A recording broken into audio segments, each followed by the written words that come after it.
Boum boum les amis, c'est Yugi Taicho de la team Pharao. Bienvenue à vous sur la chaîne, comme d'habitude. Maintenant, on commence à être à l'aise. Ouais, on est habitué là. Hein. Mon compatriote Nico qui est avec moi. Et oui, c'est moi, Nico de la team Pharao.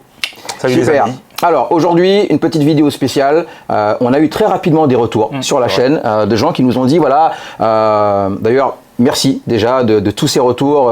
C'est vraiment chaleureux, ça fait plaisir. Et ce qui est revenu le plus rapidement, c'est des questions pour nous dire ok, Yu-Gi-Oh, ça a l'air sympa, ça a l'air bien, ça nous donne envie de nous y mettre. Mais aujourd'hui, si on veut commencer Yu-Gi-Oh, qu'est-ce qu'on doit faire? Et c'est ça la question principale qu'on va traiter aujourd'hui. Aujourd'hui, en Guyane, si vous voulez commencer Yu-Gi-Oh, comment ça se passe? On y va, on fait en plusieurs étapes déjà. Aujourd'hui, vous voulez commencer à jouer Yu-Gi-Oh, comment ça se passe? La première étape, c'est... Aujourd'hui, quand on veut commencer à jouer Yu-Gi-Oh, il faut trouver un magasin qui vend les cartes et qui, généralement, peut organiser des tournois. Si vous avez de la chance, c'est aussi un duel center. Soit c'est un magasin qui se procure les cartes et qui les vend de manière générale, soit il a l'accréditation duel center, donc centre de duel. Ça veut dire que c'est un magasin ou un lieu qui est reconnu par Konami et qui peut organiser des compétitions officielles et qui, de ce fait, a des lots qui n'appartiennent qu'au Duel Center. Aujourd'hui, en Guyane, vous avez deux Duel Center. Vous avez Guyageux, qui va apparaître là, et vous avez Game Cash. Voilà. Ces deux magasins sont des Duel Center. Guyageux a été le premier Duel Center en Guyane. Nous, l'aventure a démarré en 2019. Oui. Et donc, dans ces deux magasins, vous allez pouvoir retrouver les produits et pouvoir participer à des tournois. Parce que oui, aujourd'hui, pourquoi il y a des duel centers, des centres de duel? C'est parce que Yu-Gi-Oh, c'est un jeu qui est compétitif. Vous pouvez vous amuser entre amis, à la maison, s'entraîner, venir dans le magasin, dans le centre de duel, participer à des compétitions, demain, participer à des compétitions locales, régionales, puis nationales, partir en faire en métropole, partir en Europe, partir pour faire les championnats du monde. Oui, il y a un championnat du monde de Yu-Gi-Oh. Donc là, on a fait le tour sur ça.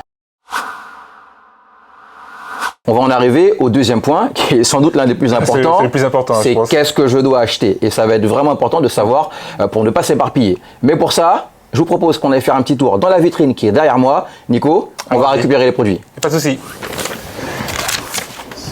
Tu vas nous montrer un peu ce qu'il y a comme produit en rayon. Voilà, alors on est à Game Cash, dans le Duel Center. Là, c'est notre partie dédiée à Yu-Gi-Oh, au TCG. Et on va voir un petit peu tout ce qu'on propose et ce qui est intéressant quand on commence à jouer. Moi, de toute façon, je n'étais pas trop collectionneur, je voulais juste jouer. Donc, j'ai pris d'abord un deck de structure. J'ai pas acheté, je ne me suis pas éparpillé parce que je sais qu'il y a beaucoup de gens qui s'éparpillent quand ils commencent.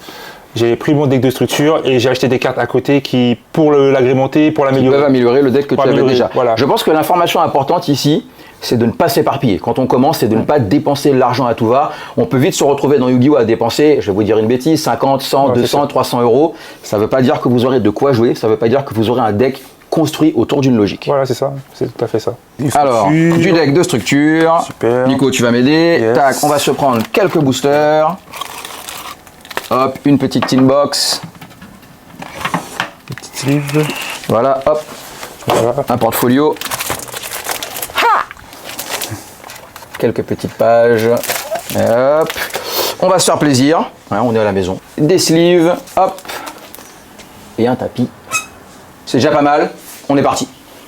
C'est parti. Alors, aujourd'hui, qu'est-ce qu'il faut acheter quand on commence Yu-Gi-Oh? De manière générale, les cartes Yu-Gi-Oh sont vendues dans des boosters. Je vais vous les présenter. Sur les dernières éditions qui sont sorties, on a par exemple Dawn of Majesty, l'Aube de la Majesté. Ou encore, hop, Duelist légendaire 8, Synchrostorm et Burst of Destiny, l'explosion de la destinée. On est habitué au nom anglais, mais ce sont des cartes qu'on n'a plus. C'est justement ce dont on parlait à un moment. Les cartes se vendent très très vite et des produits quand il n'y en a plus parfois, et c'est ce qui va se passer, ce n'est plus réédité.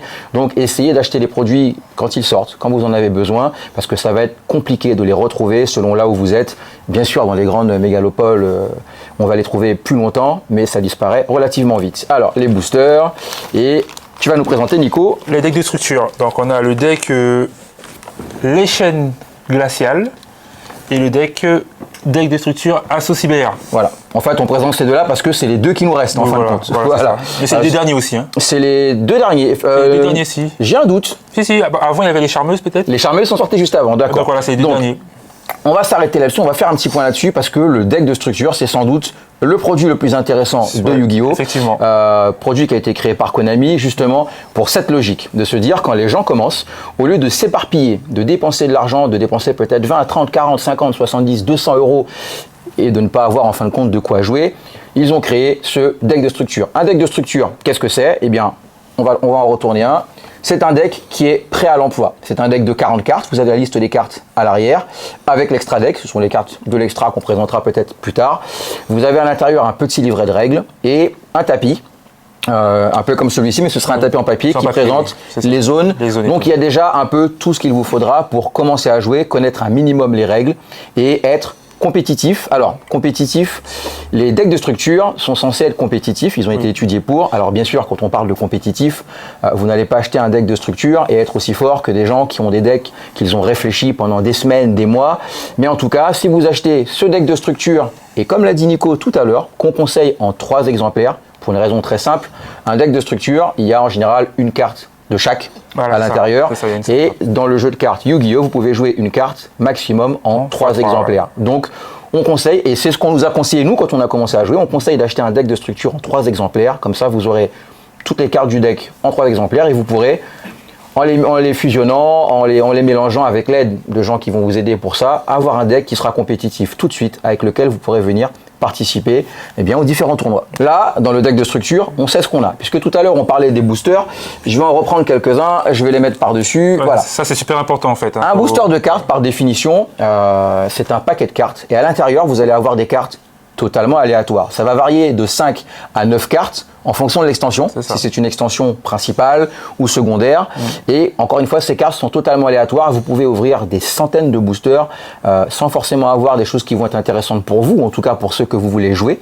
Parce que ça va être encore un élément déterminant, trouver ce à quoi vous voulez jouer. Ça va être encore une autre partie de l'histoire. Et c'est totalement aléatoire. Hein, voilà. Donc c'est pour ça que, encore une fois, il ne faut pas s'éparpiller. Il ne faut pas acheter un peu tout et n'importe quoi, puisqu'on n'est pas sûr de ce qu'on va avoir. Ensuite, dans les produits, hop, on a vu deck de structure, booster. On a généralement ce type de produit. Ça peut être des coffrets, ça peut être là ce qu'on appelle la tin box. Alors ce produit-là, il est intéressant. Pourquoi? La tin box, globalement, on va dire que... C'est des rééditions, en fait. C'est des rééditions de tout ce qui est sorti l'année dernière. Tout à fait, voilà. Une tin box, il y en a une, tous les ans. Et ça va être des rééditions globalement de, on va dire, toutes les cartes qui ont marché pendant l'année. En tout cas, qui ont bien tourné. Bien sûr, il y aura des cartes qui seront moins intéressantes que d'autres en fonction de ce que vous voulez faire. Mais c'est l'occasion, dans ce produit, de récupérer des cartes à moindre coût. Oui, c'est ça justement. C'est que, en fait, la bonne nouvelle, c'est que, enfin, c'est une information qu'on donne, c'est que Konami, c'est la période où ils font les rééditions. C'est la période des rééditions, puisqu'on a la tin box. Bon, j'anticipe un petit peu. On aura Maximum Gold et d'autres rééditions. Donc, c'est vraiment le moment pour acheter, pour investir dans Yu-Gi-Oh! En fait. En fait, c'est le bon moment. Oui. C'est peut-être le bon moment actuellement pour commencer. De commencer Yu-Gi-Oh! Oui, c'est ça. Puisque dedans, on a des cartes qui sont intéressantes pour les joueurs, puisqu'elles sont, on va dire, rééditées et plus faciles à trouver. Vous allez la retrouver dans ce produit-là, comme on l'a dit, des cartes qui ont été rééditées et surtout qui vont être moins chères. Parce que les cartes ont une cote et on va y revenir, on va voir pourquoi justement il va être important de les protéger.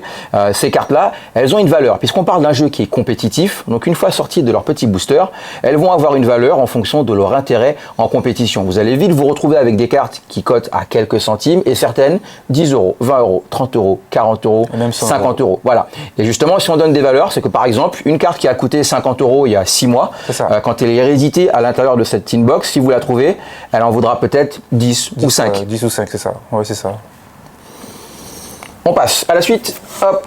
Alors, on a parlé de la cote des cartes. Donc maintenant, vous savez que les cartes peuvent coûter cher.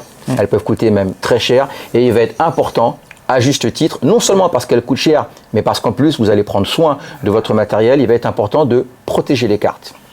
Alors, avec quoi on protège nos cartes? Hop. Ce qu'on appelle des protège-cartes, des sleeves.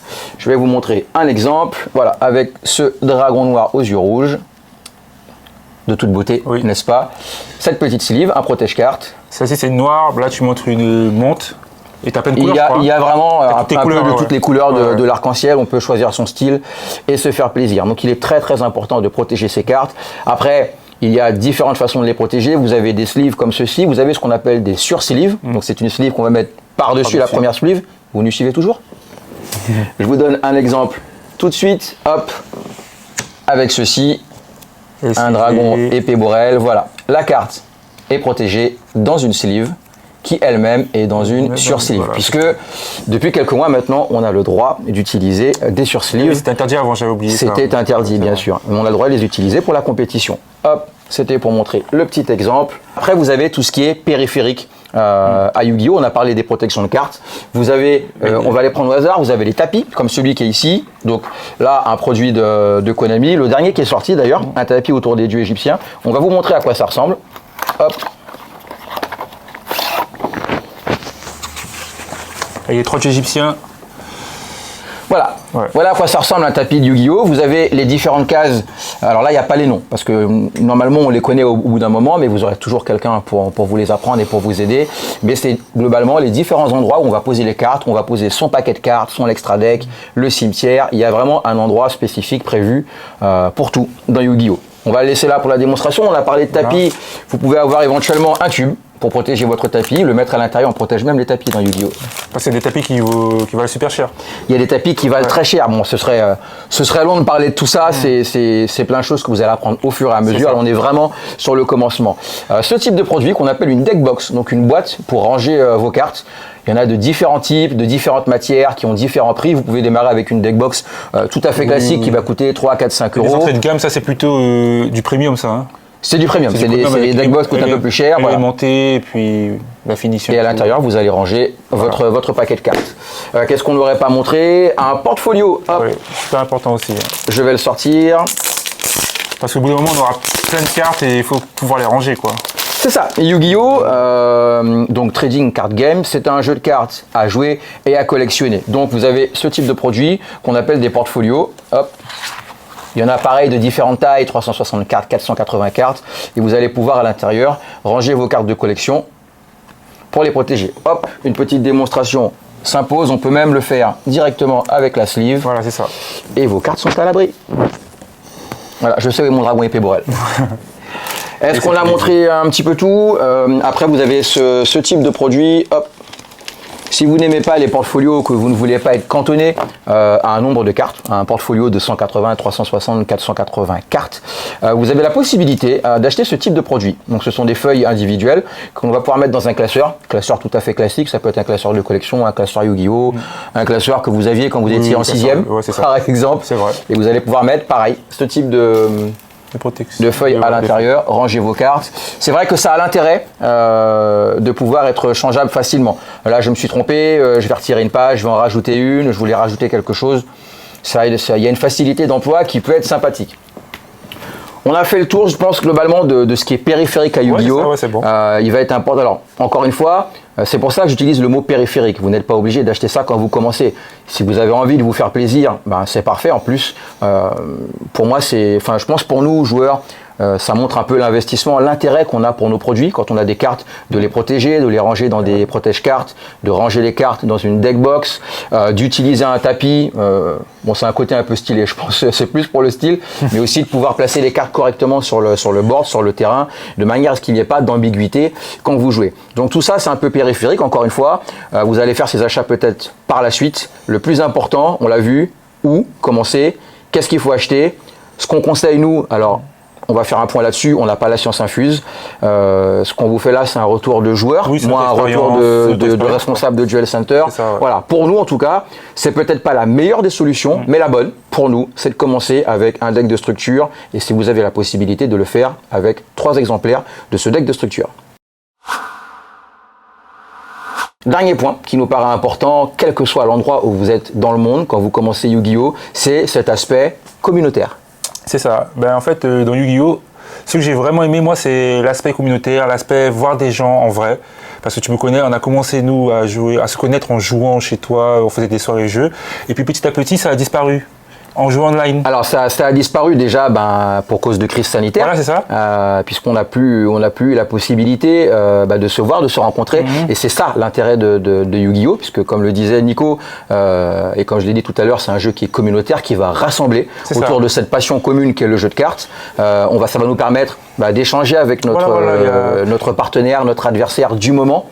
Parce qu'une fois qu'on a terminé le match, on se serre la main et on va boire un jus. Et c'est vraiment ce que j'ai aimé moi en fait, c'est le fait de voir des gens. de venir, de jouer, mais il n'y a pas que jouer, parce qu'après le jeu, on discute, on échange des cartes, on parle des sorties, etc., etc. On discute stratégie. Voilà, ça discute stratégie, ça discute, ah, t'as vu ce qui va sortir bientôt, etc. Et moi, j'ai vraiment kiffé, j'accroche, et c'est pour ça que là, moi, je suis à fond dedans, quoi. C'est cet aspect communautaire, je pense, qui va vous plaire de nous rejoindre, puisque vous avez déjà la chance d'avoir une communauté existante en Guyane, autour des 2 Duel Center. On est une petite communauté. Oui. Si on devait donner des chiffres, je dirais, oui, dans la communauté, on a une quarantaine de joueurs. Une quarantaine de joueurs. On n'a pas forcément tous ces joueurs en tournoi. C'est ça. On va retrouver un bon petit noyau dur en tournoi de 8 à 16 joueurs qui sont tout le temps là, en fonction de leur disponibilité, qui participent. Et après, sur des gros événements, ça nous est arrivé de monter jusqu'à presque 30 joueurs, je crois. 24 joueurs, 25 joueurs, presque 30 joueurs. Pour nous, c'est juste super. Un peu plus, non? Pour un régional, on était un peu plus que 30, non? Non, je crois qu'on était juste en dessous de la barre des 30, mais peut-être bientôt, puisqu'on a la chance maintenant de pouvoir organiser à Gamecash le WCQ. Peut-être qu'on sera 30 au WCQ prochainement, le 27 novembre, 28 novembre. Voilà, c'est les joies du direct. Et surtout, si vous voulez commencer à jouer Yu-Gi-Oh!, n'oubliez pas la communauté, c'est super important. On peut pas venir vous chercher, il faut venir à nous, on va vous accueillir, on va vous donner des conseils, on peut vous filer peut-être des... Non, excusez-moi, je sais pas dire ça. Moi, je leur file pas de cartes, c'est mort. Alors là, ça n'engage que Nico. Je vais pas dire ça. Je vais pas dire ça. Si, tu l'as dit, on va garder, ça n'engage que Nico. Non, mais son propos est vraiment bien. Il y a une communauté en place. En plus, on a vraiment cette volonté de vouloir développer le jeu, de vous rencontrer. C'est vrai. Mais bien sûr, il faut venir à nous. Il faut venir nous dire, les gars, nous, on veut commencer, on veut se lancer dans Yu-Gi-Oh! Et vous trouverez toujours quelqu'un pour échanger avec vous, pour vous présenter le jeu, pour vous apprendre à jouer et pour vous permettre de vous améliorer. Et bien sûr, si vous vous améliorez, on va s'améliorer aussi. Ça, c'est clair. Les amis, je pense qu'on a fait un petit tour de cette base, de comment commencer Yu-Gi-Oh! On a peut-être oublié des choses. Justement, voilà, on parlait de l'aspect communautaire. Si vous avez des questions, si quelque chose vous vient à l'esprit, si vous voulez savoir quelque chose qu'on n'a pas dit, ou si vous avez une question quelle qu'elle soit, aucune question n'est bête, n'hésitez pas. Mettez un petit commentaire, posez votre question. Soit on y répond directement, soit si c'est plus long, ça donnera l'occasion de faire une deuxième vidéo pour traiter peut-être du sujet de manière un peu plus large. En tout cas, ça reste un échange. C'est vous, c'est nous. Et puis, encore une fois, déjà, un grand merci, parce que ça démarre bien. On a des retours, vraiment positifs. Les retours négatifs, il faut les faire aussi. N'hésitez pas, on est là pour ça. On a vraiment envie de s'améliorer, vraiment envie de proposer quelque chose de bien, tous ensemble, les youtubeurs, en tout cas en Guyane, les 2 équipes qu'on est, les joueurs. Et je pense que ça peut donner que du bon. Les amis, on se dit à très bientôt pour une nouvelle vidéo. D'ici là, prenez soin de vous. Puis les amis.